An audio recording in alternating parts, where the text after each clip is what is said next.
Hi, I'm Bill Speltz, and I'm beat writer for the Griz football team and a sports writer at the Missoulian. I'm AJ Mazzolini, another sports writer for the Missoulian and the Missoulian's video editor for our sports department.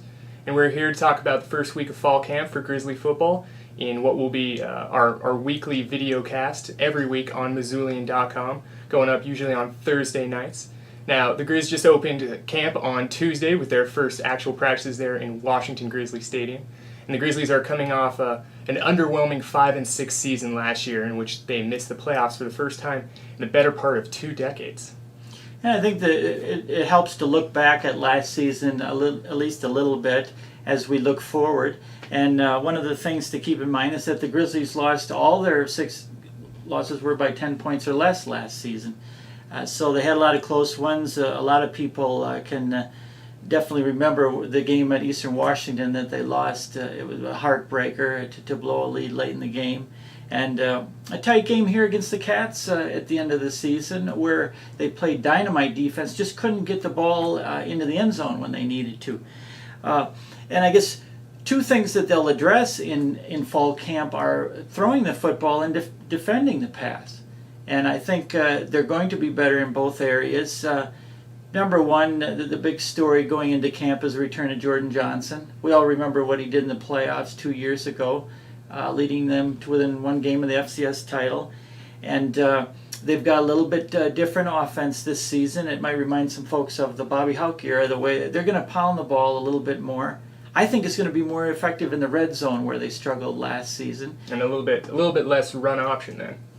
Exactly. And I think it's also going to help keep Jordan Johnson healthy because he did take some hits with the way they played offensively, and teams at times maybe even dared him to run the ball out of that offense. This way, they're going to do more double tight ends, more I formation, rely on the running backs a little bit more. Yeah, and so the Grizz have had a couple practices under their belt at this point. And how did Jordan look in those first games? I got to imagine just a little more comfortable being back on the field now. Yeah, he really looks comfortable and confident. It's a little different offense, but it's something that you can tell that he's already had experience. And he had a nice spring to go through and learn the changes. So he's throwing the ball well. There's a few guys that are throwing the ball really well. Shea Smith-Wiccan as a backup has also looked good, but more than anything, you can tell that this is going to be Jordan Johnson's team by the way he's taken all the reps with the first team and the way he's hitting his receivers. Yeah, and the practice season is really going to be ramping up here at the end of this week. They're going to be starting 2 days this Sunday, along with the first interleague scrimmage there on Sunday night as well, and that's going to kick us off into the heavier practice schedule before we actually get to the season, which is about 3 weeks away with that App State game.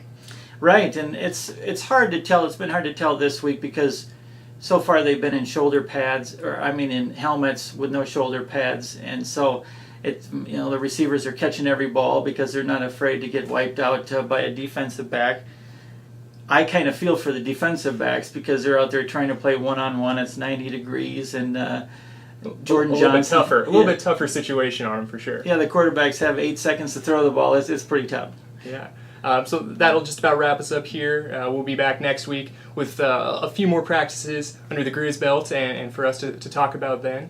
You can look for our videos on Missoulian.com every Thursday night as we put them up now in the preseason and throughout the year. Thanks for tuning in and check back with us next week.